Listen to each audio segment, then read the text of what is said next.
Hello students, welcome back to your own learning platform Vedika commerce classes. आज इस class के अंदर हम करेंगे रीवैल्यूएशन अकाउंट, साथ ही साथ हम पार्टनर्स कैपिटल अकाउंट भी बनाएंगे और हम बैलेंस शीट भी बनाएंगे।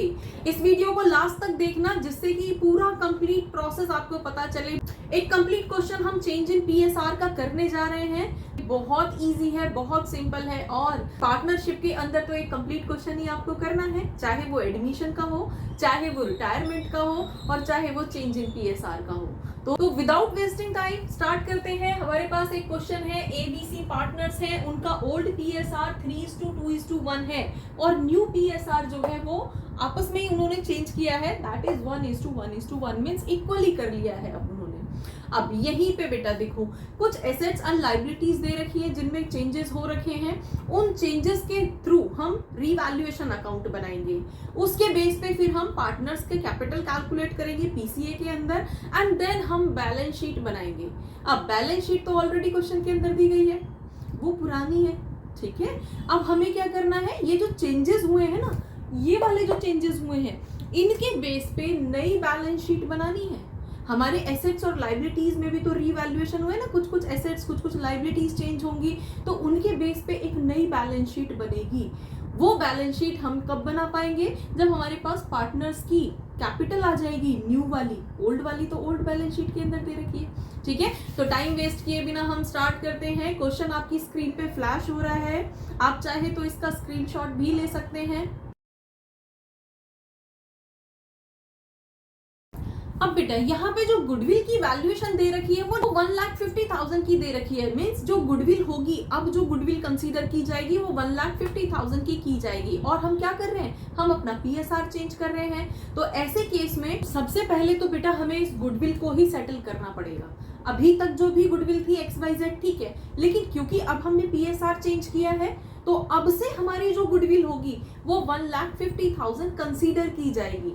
तो इस गुडविल के अंदर जो पार्टनर्स का शेयर पहले था ओल्ड रेशो के अकॉर्डिंग, अब उन्होंने रेशो चेंज कर दिया है, अपना पीएसआर चेंज कर दिया है, तो अब उनका शेयरिंग जो रहेगी गुडविल के अंदर वो डिफरेंट हो जाएगी। तो यहाँ पे पीएसआर चेंज होने की वजह से किसी पार्टनर ने गेन किया होगा और किसी पार्टनर ने सेक्रीफाइस किया होगा। तो सबसे पहले तो हमें वहां पे इसका गेन सेक्रीफाइस सेटल करना पड़ेगा कि किसने गेन किया। अब जो पार्टनर गेन करेगा वो कंपनसेट करेगा सेक्रीफाइसिंग पार्टनर को, राइट। जो गेन करेगा, जिसको गुडविल की वैल्यूएशन में फायदा होगा, उसको शेयर ज्यादा मिलेगा, वो कंपनसेट करेगा, कुछ पैसे देगा उस पार्टनर को जो कि सेक्रीफाइस कर रहा है अपना प्रॉफिट शेयरिंग, है ना। गुडविल के अंदर जो शेयरिंग उसकी होनी थी, गुडविल की वजह से जो फायदा उसको मिलना था, उसको सेक्रीफाइस कर रहा है, तो गेनिंग पार्टनर उसको कंपनसेट करेगा। अब कई बार तो बच्चे यहीं पे कंफ्यूज होते हैं कि कब तो हमें ये गेन सेक्रीफाइस के थ्रू सेटल करनी है चीजें और कब हमें ये गेन सेक्रीफाइस नहीं करना है। तो बेटा उसके लिए ये वीडियो स्पेसिफिकली आपके लिए बनाई गई है, जहां पे ये क्लियरली एक्सप्लेन किया गया है कि कहां पे तो हमें गेन सेक्रीफाइस के अकॉर्डिंग पार्टनर्स को आपस में सेटल कराना है और कहां पे हमें गेन सेक्रीफाइसिंग नहीं करना है, हमें ओल्ड पीएसआर के अंदर जर्नलाइज करना है उन चीजों को। तो ये वीडियो आपको हेल्प करेगी प्रॉपरली, ठीक है। तो अभी फिलहाल हम अपने क्वेश्चन पे आते हैं। तो रीवैल्यूएशन बनाने से पहले हम गेन सेक्रीफाइस निकाल लेते हैं, किस पार्टनर ने गेन किया है और किस पार्टनर ने सेक्रीफाइस किया है, ठीक है। अब गुडविल हमारी इस क्वेश्चन के अंदर दे रखी है 1,50,000। तो गेन सेक्रीफाइस के अकॉर्डिंग ए कितना सेक्रीफाइस कर रहा है और सेक्रीफाइस रेशो किस तरह से निकालते हैं, old ratio minus new ratio. तो ए का देख लेते हैं, ए का ओल्ड था 3 में क्या वैल्यू आएगी, हम टोटल कर लेंगे, कितनी होगी 6, 3 + 2 + 1, 3/6 माइनस न्यू रेशो। अब न्यू रेशो कितना है बेटा, देखो हमारे पास 1:1 तो दे रखा है, लेकिन डिनोमिनेटर में क्या लगाएंगे, टोटल कर लेंगे, 1 + 1 + 1 3, तो हमारे पास 1/3 यहाँ पे आ जाएगा। अब इसकी एलसीएम लेके सॉल्व कर देंगे, एलसीएम कितना आएगा, इसका 6 आएगा, दोनों का एलसीएम। तो हमारे पास यहाँ पे कितनी वैल्यू आएगी, 3 - 2, ठीक है। इसका मतलब है 1/6 हमारे पास यहाँ पे एक वैल्यू होगी। इसका मतलब है ए ने 1/6 सेक्रीफाइस किया है। अब सेक्रीफाइस है ये कैसे पता है, सेक्रीफाइस है क्योंकि यहाँ पे पॉजिटिव वैल्यू आ रही है, मींस इसका ओल्ड रेशो ज्यादा था और न्यू रेशो कम है, तभी तो यहाँ पे ये पॉजिटिव आई है वैल्यू, राइट। अब ओल्ड रेशो ज्यादा था और न्यू रेशो कम है, इसका मतलब है इसने सेक्रीफाइस किया है ना। और प्रॉपर डिटेल के लिए ये वीडियो आपकी हेल्प करेगी, इसको आप देख लेना। प्लेलिस्ट का लिंक डिस्क्रिप्शन के अंदर दिया गया है, आप उसको एक बार देख सकते हैं डिटेल इंफॉर्मेशन के लिए, ठीक है। तो अभी हम बी का सेक्रीफाइस निकाल लेते हैं। बी सेक्रीफाइस कर रहा है या गेन कर रहा है, ये तो सॉल्व करने के बाद पता चलेगा ना। तो इसका ओल्ड माइनस न्यू, पहले ओल्ड था इसका 2/6 माइनस 1/3। अब देखो यहाँ पे जब हम एलसीएम लेंगे तो हमारे पास 6 आएगा। अगेन 2 - 2 0, ये तो कुछ भी नहीं कर रहा, ना गेन कर रहा ना सेक्रीफाइस कर रहा। पहले भी इसका रेशो सेम ही था और अभी भी सेम है। पहले 2/6 था मींस 1/3 और अभी भी 1/3 है, ठीक है। तो सी का भी एक बार देख लेते हैं, सी का क्या सीन है। अब सी का देख लेते हैं। सी का पहले था 1/6 और न्यू रेशो है 1/3। अब यहाँ पे बेटा देखो एलसीएम ले रहे हैं हम, 6 आएगा, देन 1 - 2, ठीक है ना। तो यहाँ पे क्या आ रहा है -1/6। अब बेटा यहाँ पे जो वैल्यू आ रही है वो नेगेटिव आ रही है, और नेगेटिव का मतलब क्या है, नेगेटिव का मतलब है इसका न्यू रेशो ज्यादा है, ओल्ड कम था, मतलब कि ये तो गेन कर रहा है। पहले इसके पास थोड़ा था, अब इसको ज्यादा शेयर मिल रहा है, तो अब ये गेन कर रहा है। तो इसका मतलब है ये कर रहा है गेन और ये कर रहा था सेक्रीफाइस। और बेटा ये वाला बी तो कुछ कर ही नहीं रहा था, बी का पहले भी इतना ही था, उसके शेयर पे कोई फर्क नहीं पड़ा, अभी भी इतना ही है, ठीक है। तो हम यहाँ पे कैलकुलेट कर लेते हैं। अब गुडविल के अंदर इनकी कितनी आपस में सेटलमेंट होगी। अब गुडविल के अंदर गुडविल थी हमारी 1,50,000 की, ठीक है। अब यहाँ पे 1/6 ये सेक्रीफाइस या गेन कर रहे हैं, तो यहाँ पे जब हम कैलकुलेट करेंगे तो हमारे पास 25,000 रुपीज का सेटलमेंट होना है। किस के बीच में, ए और सी के बीच में, क्योंकि गेन सेक्रीफाइस ए और सी ने किया है, तो कोई किसी को क्या देगा। अब जर्नलाइज करेंगे तो क्या करेंगे हम, यहाँ पे सी गेन कर रहा है ना, तो सी को डेबिट करेंगे, सी के अकाउंट को डेबिट करेंगे और ए के अकाउंट को क्रेडिट करेंगे, है ना। तो अगर हम यहीं पे जर्नल एंट्री देखते हैं तो हम करेंगे C is capital account debit, कितना 25,000 to A is capital account, और इसको भी हम 25,000 दे देंगे और नरेशन लिख देंगे be goodwill adjusted among the partners. इसका मतलब है ये जो रेशो चेंज होने की वजह से गेन सेक्रीफाइस हुआ था ना, तो उस केस में 25,000 का सेटलमेंट होना था। ए को जो लॉस पड़ रहा था, ए को जो है अपना 25,000 की शेयरिंग जो गुडविल में थी वो छोड़नी पड़ रही थी, तो उसके बदले में सी ने 25,000 उसको दे दिए, भाई तू पकड़, ठीक है, तू खुश रहे, राइट। तो अब ए भी खुश है और सी भी खुश है, क्योंकि पीएसआर चेंज हो गया, उसको ज्यादा प्रॉफिट मिलेगा, उसके बदले में उसने उसको सेटल कर दिया, राइट। तो ये गुडविल की कैलकुलेशन समझ में आ गई बेटा। अब देखो यहाँ पे हम कैपिटल अकाउंट को एडजस्ट कर रहे हैं, तो जब हम पीसीए बनाएंगे तो वहां पे इसकी रिकॉर्डिंग होगी, ठीक है। वहां हमें ये रिकॉर्ड करना पड़ेगा, जिसने दिए हैं उसके अकाउंट को डेबिट करेंगे। देखो जैसे सी यहाँ पे डेबिट हो रहा है ना, तो पीसीए में भी इसको डेबिट करके दिखाएंगे, इसकी कैपिटल में से कम होंगे 25,000 रुपए, और ये जो ए को मिल रहे हैं क्रेडिट हो रहे हैं, तो हम पीसीए में उसके बाय साइड में डालेंगे, उसको ये वहां पे दिखेगा और ये कैपिटल में ऐड होंगे, ठीक है। पहले से जो कैपिटल है ठीक है, लेकिन ये 25,000 और ऐड हो गए गुडविल वाले, ठीक है। तो अभी हम रीवैल्यूएशन अकाउंट पे आ जाते हैं, रीवैल्यूएशन अकाउंट बनाते हैं। तो रीवैल्यूएशन अकाउंट के अंदर बेटा देखो रीवैल्यूएशन अकाउंट कैसे बनाते हैं वो हमने लास्ट क्लास के अंदर डिस्कस किया था।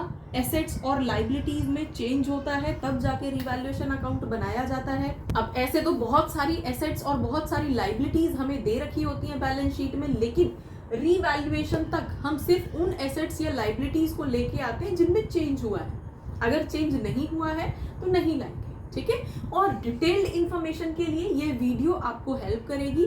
यहाँ पे रीवैल्यूएशन के सारे रूल्स, रेगुलेशंस और शॉर्ट ट्रिक्स एक्सप्लेन की गई हैं। तो अगर आपको रीवैल्यूएशन बनाने में कभी कोई इशू होता है तो एक बार इस वीडियो को भी जरूर देख लेना, आपके लिए हेल्पफुल होगी, ठीक है। कभी मिस्टेक नहीं होंगी रीवैल्यूएशन में फिर। तो अभी हम फिलहाल आ जाते हैं रीवैल्यूएशन अकाउंट बनाने में। ये टू साइड और ये हमारी बाय साइड।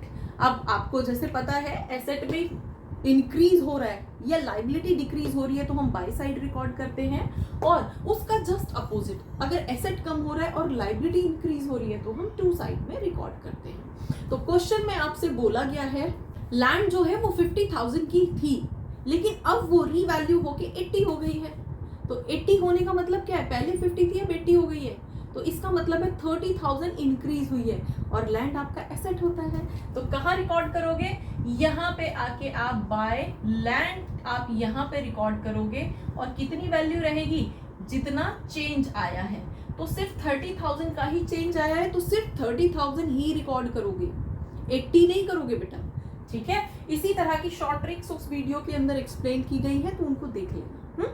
नेक्स्ट आपके जो एसेट है, बिल्डिंग जो है वो 6% डेप्रिशिएट हुई है। अब एसेट कम हो रहा है तो रिकॉर्डिंग इस तरफ होगी, ठीक है। और हमारे पास क्या आ जाएगा, बिल्डिंग, ठीक है। टू बिल्डिंग अकाउंट, और बिल्डिंग कितने की थी आपकी, 50,000 की थी, 6% कम हुआ है, इसका मतलब 3,000 रुपीज का यहाँ पे चेंज आया है, एसेट कम हुआ है, 3,000 कम हुआ है, ठीक है। तो हमने टू साइड में रिकॉर्ड कर दिया।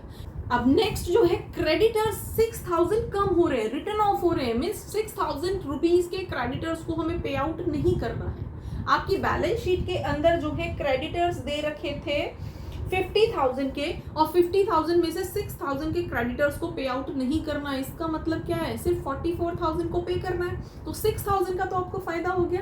तो फायदा हुआ है, इसका मतलब अगेन आप किस साइड में, आप बाय साइड में रिकॉर्ड करोगे और क्या लिखोगे, बाय क्रेडिटर 6,000 रुपीज का आपको यहाँ पे फायदा हो गया है।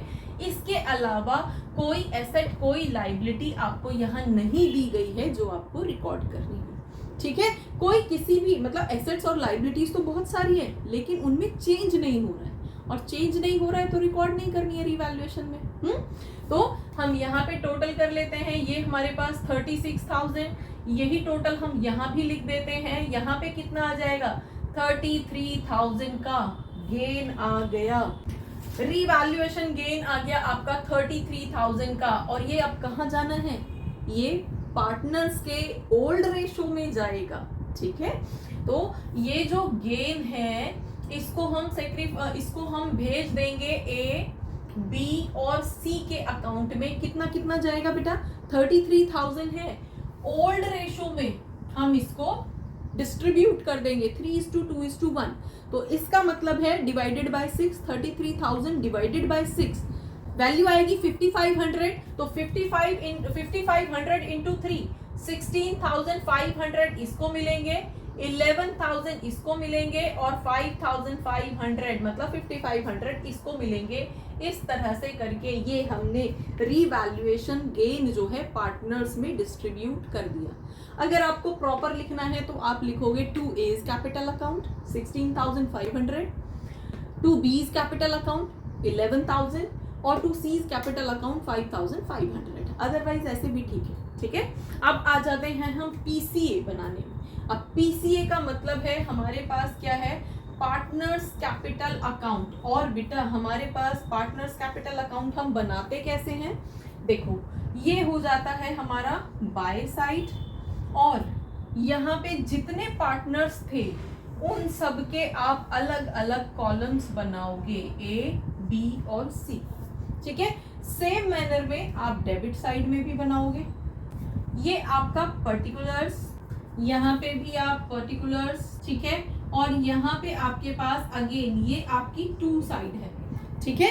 तो अब हम कैसे बनाते हैं पीसीए, सबसे पहले तो बेटा हमें यहाँ पे लिखना है बैलेंस बीडी, और ब्रैकेट में आप ओपनिंग कैपिटल भी लिख सकते हैं, या बाय ओपनिंग कैपिटल भी लिखोगे तो कोई मार्क्स नहीं काटेगा, ठीक है। तो ओपनिंग कैपिटल थी कितनी इन पार्टनर्स की, वो आपकी बैलेंस शीट के अंदर दी गई है।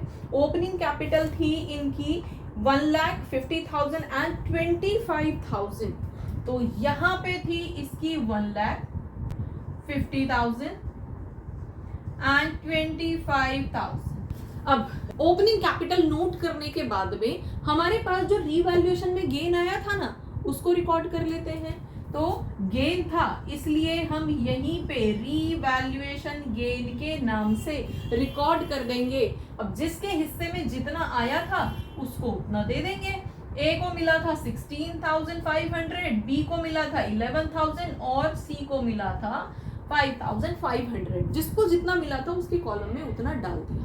ठीक है बेटा, अभी हम वो रिकॉर्ड कर रहे हैं जो हमने यहाँ पे कैलकुलेशंस की हैं। दूसरी कैलकुलेशन हमने गुडविल के लिए की थी, देखो ये वाली है ना, यहाँ पे ये हमने जर्नल एंट्री जो डाली थी इसको अब यहाँ पे इम्प्लीमेंट कर देते हैं। कौन डेबिट हुआ था? सी डेबिट हुआ था, तो सी को करेंगे हम डेबिट। यहाँ पे किस नाम से करेंगे? गुडविल प्रीमियम के नाम से, गुडविल प्रीमियम अकाउंट के नाम से सी डेबिट होगा। कितना? 25,000 और मिले किसको हैं? By goodwill premium account. और कौन दे, किसको मिल रहे हैं? 25,000 ए को मिले हैं, बी को तो कुछ हुआ ही नहीं, ना कम हुआ ना ज्यादा हुआ। सी ने पे किया है तो सी को डेबिट कर दिया और यहाँ पे देखो ए को क्रेडिट कर दिया। ये जर्नल एंट्री यहाँ पे इंप्लीमेंट की गई है। ठीक है, अब देख लेते हैं कोई रिजर्व तो नहीं है क्वेश्चन के अंदर, कोई पुराना रिजर्व जो कि डिस्ट्रीब्यूट होगा। पीसीए बनाने के लिए बेटा करना क्या पड़ता है, यहाँ पे इस साइड बाय साइड पार्टनर्स की जितनी भी इनकम होती है उसको प्रॉफिट का शेयरिंग मिला, डाल दिया, रिवैल्यूएशन गेन है ना। कोई पुराना प्रॉफिट था तो वो भी यहाँ डेबिट कर देंगे ओल्ड रेशो में। ठीक है, और उसको जो रिवैल्यूएशन गेन हुआ वो भी हम यहाँ पे डाल देंगे। पुराना कोई रिजर्व है, अब रिजर्व के लिए रिजर्व को किस तरह से ट्रीट किया जाता है, कब उसको ओल्ड रेशो में ट्रीट किया जाता है और कब गेन सेक्रीफाइस के नाम पे उसकी कैलकुलेशन होती है, ये वीडियो आपको क्लियरली समझाएगी कि कब हमें उसको ओल्ड रेशो में डिस्ट्रीब्यूट करना है, पुराने रिजर्व को, पुराने प्रॉफिट को या पुराने किसी एक्सपेंस को। ठीक है, या फिर कब गेन सेक्रीफाइस में आपस में सेटल कर देना है। ठीक है, तो अभी फिलहाल हम यहाँ पे आते हैं, देख लेते हैं कोई पुराना रिजर्व तो नहीं है। यस, पुराना जर्नल रिजर्व था 30,000 का। तो 30,000 के रिजर्व को अगेन पुराना है ना तो पुराने रेशो में ही डिस्ट्रीब्यूट करेंगे। और पुराना रेशो क्या था? 3:2:1, मतलब डिवाइडेड बाय 6। 30,000 डिवाइडेड बाय 6 का मतलब है 5,000। तो 5,000 के अकॉर्डिंग देखो हम यहाँ पे लिख देते हैं बाय जर्नल रिजर्व अकाउंट। यहाँ पे 15,000 तो इसके हिस्से में आएंगे, 10,000 इसके हिस्से में आएंगे और 5,000 देखो इसके हिस्से में आएंगे। क्लियर? और हमारी बैलेंस शीट के अंदर ऐसा कुछ भी नहीं है और कोई पुराना एक्सपेंस नहीं है, पुरानी एग्जिस्टिंग गुडविल नहीं है जिसको हमें डेबिट करना पड़ता। ठीक है, पार्टनर्स की कोई आईओडी नहीं है, आईओडी होती तो भी हम यहाँ से डेबिट करते। तो ऐसा और कोई एक्सपेंस या कोई पुराने इनकम नहीं है जिसको हमें यहाँ पे डिसॉल्व करना पड़े। राइट, तो अब हम इसको कर देते हैं क्लोज।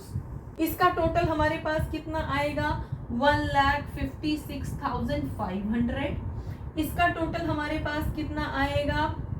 71,000 और इसका टोटल हमारे पास आएगा 35,500।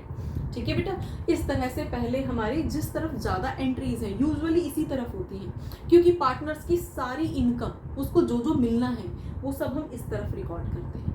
ठीक है, बाय साइड।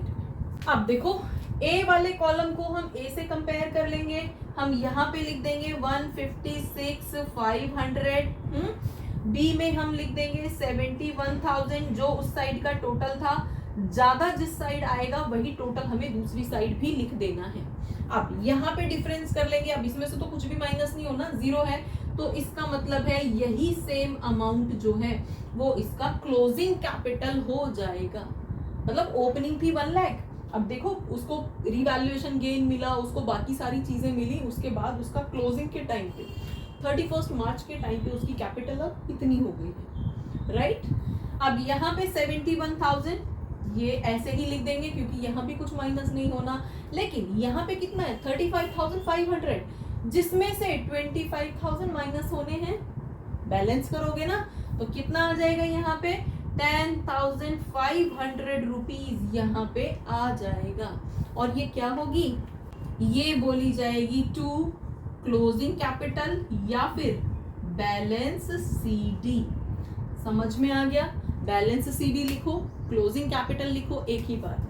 तो ए की क्लोजिंग कैपिटल इतनी है, बी की इतनी है और सी की इतनी क्लोजिंग कैपिटल फाइनली आई है पूरे साल के एडजस्टमेंट्स के बाद। क्लियर हो गया? तो होपफुली पीसीए बनाना आपको आ गया होगा। अब बेटा क्वेश्चन यही कंप्लीट नहीं हो रहा है, अभी तो हमें बैलेंस शीट भी बनानी है। तो बैलेंस शीट बना लेते हैं। अब बैलेंस शीट का फॉर्मेट वही हमारे पास, लेफ्ट साइड में हम लायबिलिटीज रिकॉर्ड करेंगे और राइट साइड में एसेट्स रिकॉर्ड करेंगे। तो अब यहाँ पे देख लेते हैं बेटा, सबसे पहले हमारे पास क्या लायबिलिटी है। अब सबसे पहले तो हमारे पास कैपिटल ही है ना, सबसे बड़ी लायबिलिटी तो फर्म की कैपिटल है, तो कैपिटल लिख लेते हैं। और कौन सी कैपिटल लिखनी है यहाँ पे, वो पुरानी वाली नहीं लिखनी है, पुरानी तो खत्म, अब 1 साल हो गया उसको, अब तो न्यू कैपिटल आ चुकी है लोगों की। ठीक है, तो न्यू कैपिटल हम यहाँ पे लिखेंगे, इसकी कितनी है 1,56,500, इसकी 71,000 और सी की 10,500। इस तरह से करके जो टोटल कैपिटल आती है उसको हम यहाँ पे लिख देंगे, और वो कितनी है 2,38,000 रुपीज हमारी यहाँ पे टोटल कैपिटल आती है तीनों पार्टनर्स की। अब दूसरे क्या है, क्रेडिटर्स। अब क्रेडिटर्स में तो बेटा चेंज हुआ था, है ना, याद है 6,000 कम हुए थे, 50 थे, 6 कम हो गए थे। इसका मतलब है सिर्फ 44,000 ही रिकॉर्ड किए जाएंगे, है ना। अब यहाँ पे बेटा ये न्यू बैलेंस शीट बन रही है, तो एसेट्स और लायबिलिटीज में जो चेंज हो गया था वो चेंज यहाँ पे इम्प्लीमेंट होगा। ठीक है, वो चेंज लाइक अगर एसेट या लायबिलिटी घट गई थी तो उसको कम करके लिखेंगे, और अगर वो इंक्रीज हो गई थी तो उसको ऐड ऑन करके लिखेंगे। इसीलिए तो न्यू बैलेंस शीट बना रहे हैं, अदरवाइज तो पुरानी थी हमारे पास, क्या जरूरत पड़ रही है। ठीक है, दूसरी चीज बेटा, एक यहाँ पे रिजर्व भी था, लेकिन रिजर्व तो डिसॉल्व हो गया, है ना, क्योंकि पुराना रिजर्व था। इस साल अब नया रिजर्व बनाएंगे, रिजर्व तो हर साल नया बनता है ना, तो रिजर्व तो खत्म हो चुका, जो चीज खत्म हो चुकी है उसको अब हम दोबारा यहाँ पे रिकॉर्ड नहीं करेंगे, वो डिसॉल्व हो चुकी है। ठीक है, लेकिन कुछ कुछ कंडीशंस ऐसी भी आती है जहां पे हमें यहाँ दोबारा से लिखना होता है, क्योंकि क्वेश्चन के अंदर ऐसी सिचुएशन दी गई है, और वो सिचुएशन कब आती है ये वीडियो आपको एक्सप्लेन करेगी। अभी हम कंटिन्यू कर रहे हैं अपने क्वेश्चन को, ठीक है, अदरवाइज हम भटक जाएंगे इधर उधर, है ना। तो सबसे पहले हम अपने क्वेश्चन को कंक्लूड कर लेते हैं, और जो आपकी ये माइंड के अंदर डिफरेंट क्वेरीज निकल के आ रही है उसके लिए ये वीडियो आपको हेल्प करेगी। कंप्लीट प्लेलिस्ट आपको यहाँ पे डाल दी गई है, और अगर आपको बेटा कोई डाउट होता है तो ऐसे केस में आप कमेंट करके हमें बताइए, और हम आपको इजीएस्ट सॉल्यूशन प्रोवाइड करेंगे जल्दी से जल्दी। ठीक है, तो अभी हमारे पास देख लेते हैं, क्रेडिटर्स हमारे 44,000 के बचे थे, और कुछ बैलेंस शीट के अंदर यस बिल्स पेबल हमारे अभी जिंदा हैं, और बिल्स पेबल में कोई एडजस्टमेंट नहीं हुई थी, 20 के थे 20 के हैं। ठीक है, इसके अलावा कोई लायबिलिटी नहीं बची है जो हमें यहाँ पे लिखना है। आ जाते हैं एसेट साइड, और एसेट के अंदर बेटा सबसे पहला एसेट लैंड है। देखो बेटा कई बार ना बच्चों को प्रॉब्लम होती है कि बैलेंस शीट कैसे बनाए, न्यू बैलेंस शीट कैसे बनाए, कोई स्पेसिफिक फॉर्म वो नहीं है, कुछ भी नया नहीं है इसके अंदर। जो एसेट्स लायबिलिटीज आपको बैलेंस शीट में पहले दिए थे, बस वही एसेट लायबिलिटीज आपको यहाँ पे लिखने। इंक्रीज हो गए हैं तो इंक्रीज करके लिख दो, डिक्रीज हो गए हैं तो डिक्रीज करके लिख दो, और अगर वो खत्म हो गए हैं जैसे कि रिजर्व खत्म हो गया तो उसको भी यहाँ पे नहीं लिखना है, क्योंकि वो तो खत्म हो चुका है। क्लियर हो गया? ठीक है, तो हम अपने बैलेंस शीट को 1 बाय 1 देखते जाएंगे, उसी के अंदर जो जो आइटम लिखे गए हैं उन्हीं को देखते रहते हैं और उन्हीं को यहाँ पे लिख देंगे। तो लैंड क्या था, लैंड हमारा 50 से बढ़ के 80 हो गया था, तो 80 लिखेंगे अब। नेक्स्ट हमारे पास था बिल्डिंग। अब बिल्डिंग के अंदर हमारे पास, बिल्डिंग तो डेप्रिशिएट हुई थी ना, घटी थी ना, और कितनी घटी थी 3,000। तो हमारे पास यहाँ पे 50 थी और 3,000 डेप्रिशिएट हुई थी, तो 47,000 हमारे पास यहाँ पे बची है। तो वही वैल्यू हम लिख देंगे। नेक्स्ट हमारे पास है प्लांट। प्लांट में कोई चेंज नहीं आया, 1 लाख का था 1 लाख का ही है, सेम लिख देंगे। नेक्स्ट आपके पास है स्टॉक।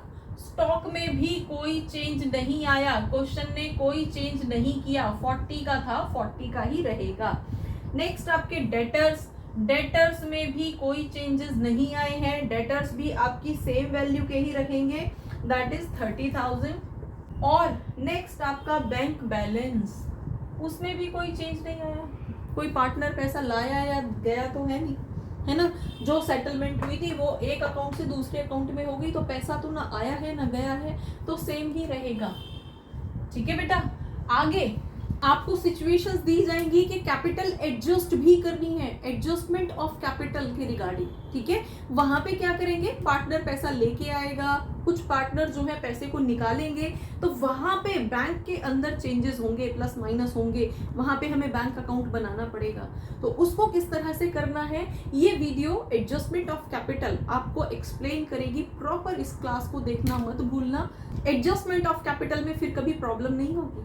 ठीक है, तो अभी हमारे पास ये एसेट्स एंड लाइबिलिटीज कंप्लीट हो गए हैं, इसके अलावा कोई एसेट या कोई लाइबिलिटी यहाँ पे नहीं है।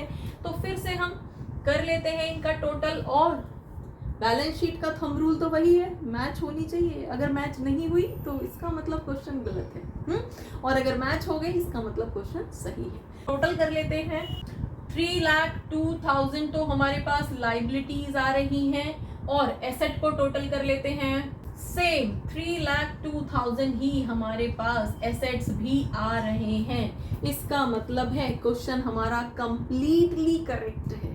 ठीक है बेटा, तो होपफुली आपको ये समझ में आया होगा कि एक complete question change in PSR का किस तरह से करते हैं, यहाँ पे हम गुडविल को किस तरह से ट्रीट करते हैं, देन रीवैल्यूएशन अकाउंट किस तरह से बनाते हैं, और मोर ओवर आपका ये पार्टनर्स कैपिटल अकाउंट किस तरह से बनाते हैं। तो पार्टनर्स कैपिटल अकाउंट, ठीक है, सारे गेन सारी इनकम जो होंगी पार्टनर्स की यहाँ होंगी, और पार्टनर्स पे अगर कोई पेनल्टी या फाइन लगना है या उनसे उनके अकाउंट से कुछ डेबिट होना है तो हम यहाँ पे करते हैं। जैसे सी का भी अकाउंट डेबिट हुआ है, यहाँ से ये क्लोजिंग कैपिटल निकालते हैं, एंड देन हम बैलेंस शीट में अप्लाई करते हैं। और बैलेंस शीट बनाने का थंब रूल क्या है, वही जितने आइटम्स हमारी पुरानी बैलेंस शीट में थे वही सारे आइटम्स हमें यहाँ रिकॉर्ड करने हैं।